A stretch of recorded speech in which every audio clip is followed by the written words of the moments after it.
Sponsorship ഒക്കെ കൂടുതലുള്ള സ്ഥലമാണ്. അതെല്ല, നിങ്ങൾ 3 പേരും ഇപ്പോൾ സ്പോൺസർഷിപ്പിലാണോ? 3 പേർക്ക് സ്പോൺസർഷിപ്പ് ആയില്ല? ഞങ്ങൾ 3 സെയിം കമ്പനി വർക്ക് ചെയ്യുന്നു. നാട്ടിലാണെങ്കിൽ ട്രസ്റ്റ് മീ, ഞാൻ ഇതേപോലെ ചായ അടിച്ചുകൊണ്ടിരിക്കുകയാണെങ്കിൽ ആൾക്കാർ ലൈക്ക് പറയായിരിക്കും ജോലിയും കൂലി ഇല്ലാത്തൊരു പയ്യൻ ഇത് ചെയ്യുന്നു. പക്ഷേ ലൈക്ക് അങ്ങനെയല്ല കാര്യങ്ങൾ. ഇപ്പം ശരിക്കും ഒരാൾ ബ്രിസ്റ്റോൾ ചൂസ് ചെയ്യുവാണെങ്കിൽ അവരോട് എന്ത് അഡ്വൈസാണ് പേഴ്സണലി കൊടുക്കാൻ ആഗ്രഹിക്കുന്നത്? നമുക്ക് ബ്രിസ്റ്റോളിൽ ഒരു സ്റ്റുഡൻറ്റിനെ പരിചയപ്പെടാൻ പറ്റി. അപ്പോൾ ജസ്റ്റ് ആ സ്റ്റുഡൻറ്റിനെ പരിചയപ്പെട്ടിട്ട് ഇവിടുത്തെ കാര്യങ്ങളൊക്കെ എങ്ങനെയാണ് നമുക്കൊന്ന് ചോദിച്ച് മനസ്സിലാക്കാം. ബ്രോ, എങ്ങനെയുണ്ട് ബ്രിസ്റ്റോള്? ജസ്റ്റ് ഒന്ന് ഇൻട്രോ എടുത്തോ. ഹായ്, എൻ്റെ പേര് ലിജോ. ഞാൻ കേരളത്തിൽ നിന്നാണ്. ഞാൻ 2.5 years ലണ്ടനിലായിരുന്നു. ഞാൻ ബ്രിസ്റ്റോളിൽ എത്തിയിട്ട് ലൈക്ക് 5 weeks. എങ്ങനെയുണ്ട് ശരിക്കും ബ്രിസ്റ്റോള്? എങ്ങനെയുണ്ട് സ്ഥലം? ബ്രിസ്റ്റോള് ലണ്ടനെ വെച്ച് കമ്പയർ ചെയ്യുകയാണെങ്കിൽ ഭയങ്കര ഡിഫറെൻ്റ് ആണ്. ലൈക്ക് ഇവിടെ കുറച്ചുകൂടെ ക്വയറ്റ്, കാം, പീസാണ്. ലണ്ടൻ ഭയങ്കര ബിസി അല്ലേ, പക്ഷെ ഇവിടെ കുറച്ചുകൂടെ എനിക്ക് ഇഷ്ടപ്പെട്ടു ആക്ച്വലി. Like calm life. പിന്നെ അപ്പോൾ ഇവിടെ ഏതാണ് യൂണിവേഴ്സിറ്റി ഏതാണ് പഠിക്കണം? ഞാൻ ലണ്ടനിൽ പഠിച്ചുകൊണ്ടിരിക്കുകയായിരുന്നു. ലണ്ടനിൽ മിഡിൽ എക്സ് എന്ന യൂണിവേഴ്സിറ്റിയിൽ പഠിച്ചുകൊണ്ടിരിക്കുകയായിരുന്നു. അത് കഴിഞ്ഞു കോഴ്സ് കഴിഞ്ഞാണ് ഇങ്ങോട്ട് എത്തിയത്. ഓക്കെ, ഈ ബ്രിസ്റ്റോളിൽ ഒരു സേഫ്റ്റി കാര്യങ്ങളൊക്കെ പറയുകയാണെങ്കിൽ നൈറ്റ് ലൈഫൊക്കെ എങ്ങനെയുണ്ട്? അതിന് ഞാൻ എൻ്റെ ഫ്രണ്ട്സിനോട് പറഞ്ഞ കാര്യമാണ്. ഞാൻ ഇതുവരെ ബ്രിസ്റ്റോളിൽ വന്നിട്ട് ഒരു പോലീസ് വണ്ടി സൈറനിട്ട് പോകുന്ന കണ്ടിട്ടില്ല. ഞാൻ വന്നിട്ട് 5 weeks ആയി. പക്ഷെ ലണ്ടനിലാണെങ്കിൽ ലൈക്ക് എവറി മിനിറ്റ് ഇങ്ങനെ ഓരോ പോലീസ് ഇങ്ങനെ പൊയ്ക്കൊണ്ടിരിക്കും. അപ്പം നമുക്ക് മനസ്സിലാവും it's like quite safe. Bristol is safe actually guys. Okay, എങ്ങനെയുണ്ട് UK ഇങ്ങനെ ഒരു ജോലി ചെയ്യുമ്പം എന്താണ് ഫീൽ ചെയ്യണം? ലൈക്ക് UK ജോലി ചെയ്യാനും കാശുണ്ടാക്കാനും പറ്റിയ സ്ഥലമാണ് UK. Trust me guys. പിന്നെ എല്ലാ ജോലിയും ലൈക്ക് അതിൻ്റേതായ എല്ലാ റെസ്പെക്റ്റോടെയും എല്ലാ കംഫർട്ടോടെയും ചെയ്യുന്നു. നമ്മുടെ മാനേജേഴ്സ് ആയാലും ലൈക്ക് നമ്മുടെ സ്റ്റാഫ്സ്, എംപ്ലോയീസ് ആയാലും ലൈക്ക് നമ്മുടെ കംഫർട്ടബിലിറ്റി നോക്കിയിട്ട് അവർ ലൈക്ക് ബാക്കി അങ്ങനെ ഒരു വർക്ക് പ്രഷർ അങ്ങനെ അത് കുറവാണ് ഇവിടെ. ഇല്ലെന്ന് ഞാൻ പറയുന്നില്ല, പക്ഷേ കുറവാണ്. ലൈക്ക് കൂടുതൽ നല്ല ആൾക്കാരാണ്, especially in Bristol. Like they are nice people. ഇപ്പം നാട്ടിലായിരുന്നെങ്കിൽ ഇപ്പം ഈ ഒരു ജോലി ചെയ്യുക. ലൈക്ക് നാട്ടിലാണെങ്കിൽ ട്രസ്റ്റ് മീ, ഞാൻ ഇതേപോലെ ചായ അടിച്ചുകൊണ്ടിരിക്കുകയാണെങ്കിൽ ആൾക്കാർ ലൈക്ക് പറയായിരിക്കും ജോലിയും കൂലി ഇല്ലാത്തൊരു പയ്യൻ ഇത് ചെയ്യുന്നു. പക്ഷേ ലൈക്ക് അങ്ങനെയല്ല കാര്യങ്ങൾ. ഇവിടെ എല്ലാ ജോലിക്കും ഒരു റെസ്പെക്റ്റ് ഉണ്ട്, അതിനനുസരിച്ചുള്ള പേ ഉണ്ട്. ലൈക്ക് പേ ഉണ്ട്, പിന്നെ ഒരു റെസ്പെക്റ്റ്, അതല്ലേ ഏറ്റവും ഇമ്പോർട്ടൻറ്റ്. Respect, piece. സോ ജോലി ചെയ്യാനും കാശുണ്ടാക്കാനും പറ്റിയ സ്ഥലമാണ് ഗൈസ്, ഒന്നും പേടിക്കാനില്ല. ഓക്കെ, ബ്രിസ്റ്റോളിൻ്റെ അടുത്തുള്ള കുറച്ച് ഫ്രണ്ട്സിനെ കിട്ടി. അപ്പോൾ അവരായിട്ടൊരു ജസ്റ്റ് കാഷ്വൽ ടോക്ക്. അപ്പോൾ ജസ്റ്റ് അവരെ നമുക്ക് പരിചയപ്പെടാം. ബ്രോ, പേരും കാര്യങ്ങളും പറയാം. നാട്ടിലെ കോട്ടയം കുമരകം അല്ലേ? എൻ്റെ പേര് ജിനു. നാട്ടിൽ പത്തനംതിട്ട. ബ്രോ? എൻ്റെ പേര് അരുൺ. ഞാൻ നാട്ടിൽ കണ്ണൂർ. ശരിക്കും എന്നെ സംബന്ധിച്ചോളം ഞാൻ ബ്രിസ്റ്റോളിൽ ആദ്യമായിട്ടാണ്. ശരിക്കും എങ്ങനെയുണ്ട് ബ്രിസ്റ്റോൾ സ്ഥലം? എങ്ങനെയുണ്ട് പറയുവാണെങ്കിൽ ഇന്ത്യക്കാർ കുറച്ച് കൂടുതലുണ്ട് ഇവിടെ. സോ നമുക്ക് മലയാളികൾ ഫുഡും റെസ്റ്റോറൻറ്റും ഒക്കെ വരുവാണെങ്കിൽ ഇവിടെയാണ് ഞങ്ങൾ മെയിൻ വരാറുള്ളത്. പിന്നെ ഞങ്ങൾ നിൽക്കുന്ന വെസ്റ്റേൺ സൂപ്പർ മേയർ ഒരു ഒരു ടൂറിസ്റ്റ് ഏരിയ പോലെയാണ് സമ്മറിൽ. സോ കൂടുതൽ കടകളും അല്ലെങ്കിൽ എന്തെങ്കിലും വരണമെങ്കിൽ ബ്രിസ്റ്റലാണ് വരാറുള്ളത് ഞങ്ങൾ. ശരിക്കും ഈ ഒരു മേഖല ചുറ്റിപ്പറ്റി ഏതിലാണ് ശരിക്കും ജോബ് ഓപ്പർച്യൂണിറ്റി കൂടുതലുള്ള? ഏത് മേഖലയിലാണ്? ഞങ്ങളുടെ ഏരിയയിലാണെങ്കിൽ NHS ഞങ്ങൾ വന്ന സമയത്ത് അവിടെ ഇന്ത്യൻസ് തന്നെ കുറവായിരുന്നു. ഇപ്പം NHS റിക്രൂട്ട്മെൻറ്റ് കൂടുതൽ. ഇപ്പം ബ്രിസ്റ്റലിലും NHS ഉണ്ട്, വെസ്റ്റേൺ സൂപ്പർമാനിലും NHS ഉണ്ട്. സോ അവിടുത്തെ കൂടുതൽ ഹെൽത്ത് കെയർ ആണ് ഇവിടെ ഉള്ളത്. സ്പോൺസർഷിപ്പ് ഒക്കെ കൂടുതലുള്ള സ്ഥലമാണ്. അതല്ല, നിങ്ങൾ 3 പേരും ഇപ്പോൾ സ്പോൺസർഷിപ്പിലാണോ? 3 പേർക്ക് സ്പോൺസർഷിപ്പ് ആയില്ല? ഞങ്ങൾ 3 സെയിം കമ്പനി വർക്ക് ചെയ്യുന്നു. സെയിം കമ്പനിയിലല്ലേ? അപ്പോൾ ഇപ്പോൾ സ്പോൺസർഷിപ്പിലോട്ട് മാറിയിട്ട് എത്ര നാളായി? ഞങ്ങളിപ്പോൾ 7 മാസം. ഫെബ്രുവരിയിലാകുമ്പോൾ 1 വർഷമാവില്ലേ? പിന്നെ ഞാൻ ശരിക്കും ഷെഫീൽഡിൽ നിന്നുള്ളതാണ്. ഷെഫീൽഡ് നോക്കുമ്പം അത്യാവശ്യം കാം ആൻഡ് ക്വയറ്റ് ഏരിയ ആണ്. അത്യാവശ്യം ഇപ്പോൾ എന്താ പറയുക, ഇപ്പോൾ UK ലണ്ടനിൽ വേറെ സ്ഥലങ്ങൾ വെച്ച് നോക്കുമ്പം അത്യാവശ്യം ക്രൈം റേറ്റൊക്കെ ഒരു കുറവുള്ള സ്ഥലമാണ്. എങ്ങനെയാണ് നിങ്ങളുടെ ഈ ഒരു area, crime, night life, safety അതിനൊക്കെ പറ്റി പറയുകയാണെങ്കിൽ? ഞങ്ങൾ നിൽക്കുന്നത് ഒരു റിട്ടയർമെന്റ് ആൾക്കാരുടെ കൂട്ടുള്ള സ്ഥലങ്ങളാണ് അവിടെ.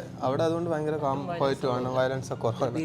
പക്ഷെ ഇവിടെ ചില സ്ഥലങ്ങളിൽ കുറച്ച് ഇപ്പം നമ്മുടെ ഈ പ്രൊട്ടസ്റ്റ് വന്ന ലാസ്റ്റ് മന്ത് അങ്ങനെ വന്നില്ലായിരുന്നോ, ആ സമയത്ത് ഇവിടെ പ്രശ്നം ഉണ്ടായിരുന്നു. അല്ലാതെ ഓക്കെയാണ്. പബ് ലൈഫും ബാക്കിയെല്ലാം കുഴപ്പമില്ലാത്ത സ്ഥലമാണ്. ശരിക്കും ഇവിടെ പഠിക്കാനായിട്ട് വന്നതാണോ? ഞങ്ങളിവിടെ ആദ്യമായിട്ട് പഠിക്കാൻ വന്നതാണ്, സ്റ്റുഡൻറ്റ് വിസ വന്നതാണ്. മെഡിസ്പ്രോയിലാണ് വന്നത്.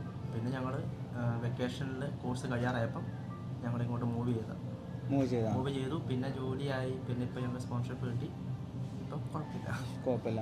ശരിക്കും എങ്ങനെയുണ്ട് UK വന്നിട്ട്? എങ്ങനെയുണ്ട് ഇപ്പോഴത്തെ ഒരു ഇപ്പോൾ ഏകദേശം 3 years ആയി. എങ്ങനെ, ഹൗ യു ഫീൽ UK? കൊള്ളാം. കൊള്ളാമെന്ന് വെച്ച് കഴിഞ്ഞാൽ വിന്റർ, ഞങ്ങൾക്ക് സമ്മറാണ് കൂടുതൽ ഇഷ്ടം. വിന്റർ വരുമ്പം ഞങ്ങൾക്കൊരു മടുപ്പ് പോലാണ് എല്ലാവർക്കും. ഒന്ന് ഡേ എന്ന് പറയുന്നത് ആകെ 5 മണിക്കൂർ 6 മണിക്കൂറേ ഉള്ളൂ. ഇനി തണുപ്പും ബാക്കി കാര്യങ്ങളൊക്കെ. സമ്മർ പക്ഷേ അടിപൊളിയാണ്. ഇപ്പം ശരിക്കും ഒരാൾ ബ്രിസ്റ്റോൾ ചൂസ് ചെയ്യുവാണെങ്കിൽ അവരോട് എന്ത് അഡ്വൈസ് ആണ് പേഴ്സണലി കൊടുക്കാൻ ആഗ്രഹിക്കുന്നത്? ഇപ്പം നമ്മൾ ഇവിടുത്തെ ലിവിങ് കോസ്റ്റ് ഏകദേശം കുറവാണ്, മിഡിൽ റേഞ്ചാണ് വരുന്നത്. ഇവിടെ താമസിക്കാൻ വരുന്ന ആൾക്കാരായാലും സെറ്റിൽ ആകാൻ വരുന്നത് ഒരു 700-800 ആയിരിക്കും 2 BHK അങ്ങനെ റേറ്റ് വരുന്നത്. പിന്നെ എക്സ്പെൻസസും സെയിം അതുപോലൊക്കെ തന്നെ ആയിരിക്കും. ഇന്ത്യൻ ഉണ്ട്, പക്ഷേ ഇന്ത്യൻ റെസ്റ്റോറൻറ്റ്സ് ബ്രിസ്റ്റലിൽ സെൻറ്ററായിട്ട് കുറേ ഉണ്ട്. കേരള 1-2 ഉണ്ടെന്ന് തോന്നുന്നു. എന്നാലും ഇന്ത്യൻസ് കൂടുന്നുണ്ട്. സോ വരുമ്പോൾ എല്ലാവർക്കും ഒരു പെട്ടെന്ന് മിങ്കിളാകാനൊക്കെ എളുപ്പമായിരിക്കും. പെട്ടെന്ന് മലയാളികൾ എന്തായാലും ഒരു 50 പേരുണ്ടെങ്കിൽ ഒരു 5 മലയാളികളെ കിട്ടും. ഇപ്പം UK വന്നിട്ട് 3 years ആയല്ലോ. എന്തെങ്കിലും രീതിയിൽ സ്കാമിൽ നിങ്ങളുടെ ക്യാഷ് പോയിട്ടുണ്ടോ? എൻ്റെ പോയിട്ടില്ല, പക്ഷേ ഒരു 5-6 മാസം മുമ്പ് എൻ്റെ ഒരു ഫ്രണ്ട് പറഞ്ഞായിരുന്നു, നോർമലി ഇന്ത്യയിലും കേട്ടിട്ടുള്ള സ്കാമാണ്. അതായത് അവന് ഒരു ആമസോണിൽ നിന്ന് ഏതോ ഒരു സൈറ്റിൽ നിന്ന് ഓർഡർ ചെയ്തു. കോൾ വന്നിട്ട് പറഞ്ഞു, ഡെലിവറി ചെയ്യുന്ന ദിവസം തന്നെ കോൾ വന്നിട്ട് പറഞ്ഞു നിങ്ങൾക്ക് അഡ്രസ്സ് ഇതിനകത്ത് തെറ്റിക്കിടക്കുമെന്ന് പറഞ്ഞിട്ട് ആ അഡ്രസ്സ് കീറിയ പോലെ ഒരു ഫോട്ടോയും കൊടുത്തു. അപ്പോൾ ഇത് ശരിയാക്കി തരണമെങ്കിൽ ഇത്ര എമൗണ്ട് കൊടുക്കണമെന്ന് പറഞ്ഞു. അവനാണെങ്കിൽ അത് വിശ്വസിച്ചിട്ട് കൊടുത്തു. എന്തോ ലക്കിന് അവൻ്റെ അക്കൗണ്ടിൽ 30 കൊണ്ടേ ഉള്ളായിരുന്നു, അത് പോയുള്ളൂ. പിന്നെ അതുപോലെ ഏറ്റവും എൻ്റെ കസിൻ്റെ ഒരു കാർ പോയി, ഒരു RAV4 എന്ന് പറഞ്ഞിട്ട് 19 ലക്ഷത്തിന്. അത് ഇവിടുന്ന് പോയി കഴിഞ്ഞിട്ട് പോലീസിന് കംപ്ലൈൻറ്റ് കൊടുത്തിട്ട് പോലും ഒരു ഇതില്ല, ഇന്നും കിട്ടിയിട്ടില്ല. ആ വണ്ടി പോയി, അത് പോയി. പിന്നെ വേറെ വണ്ടി എടുത്തു, ഇൻഷുറൻസ് കിട്ടി, അങ്ങനെ തിരിച്ച്. പക്ഷേ പോലീസ് അതിൻ്റെ പുറകെ ഒന്നും അന്വേഷിച്ചൊന്നും പോയില്ല. അവർ ചോദിച്ചപ്പോൾ അവർ പറഞ്ഞു കിട്ടിയാൽ പറയാം എന്നുള്ള രീതിയിലുള്ളായിരുന്നു. 19 ലക്ഷം? 19-20 ലക്ഷം രൂപയുടെ വണ്ടിയാണ്. ഏത് മോഡലായിരുന്നു? അപ്പോൾ 2019 മോഡലായിരുന്നു. അപ്പം എന്നിട്ടും ആ വണ്ടിക്ക് അത്രയ്ക്കുള്ള സേഫ്റ്റി ഫീച്ചേഴ്സ് ഉള്ളൂ. നമുക്ക് വണ്ടി സേഫ്റ്റി ഫീച്ചേഴ്സ് എന്ന് പറഞ്ഞാൽ എടുത്തോണ്ട് ഇപ്പം നമ്മൾ ഫേസ്ബുക്കിൽ ഞാൻ വീഡിയോ കണ്ടിട്ടുണ്ട്. എന്തോ സംഭവം കൊണ്ട് ഡിവൈസ് കൊണ്ടുവന്നിട്ട് ഇത് ഹാക്ക് ചെയ്യാൻ പറ്റുമല്ലോ, അതുണ്ട്. പിന്നെ അത് റേഞ്ച് റോവറൊക്കെ എടുത്തുകൊണ്ട് പോകുന്നത്.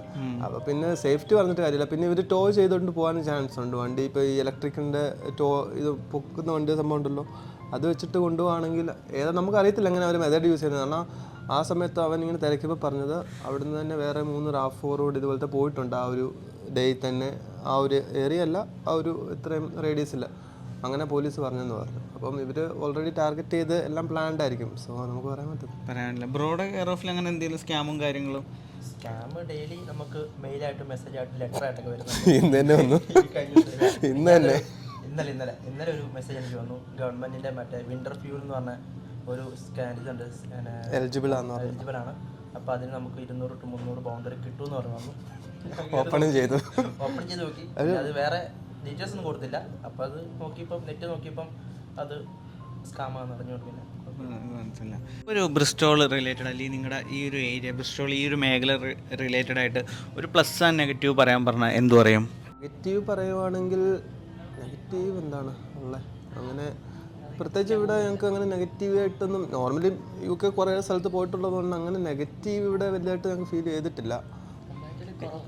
നിന്ന സ്ഥലത്ത് വെച്ച് നോക്കുമ്പോൾ ഞങ്ങൾ മിഡിൽസ്ബ്രോയിലാണ് നിന്നത്. അത് ക്രൈം റേറ്റ് ഏറ്റവും കൂടിയ ടോപ്പ് 5 വരുന്നൊരു സ്ഥലമാണ് മിഡിൽസ്ബ്രോയിൽ. അപ്പോൾ അത് വെച്ച് നോക്കുമ്പം ഇത് ഭയങ്കര ശാന്തമായിട്ടുള്ള ഏരിയയാണ്.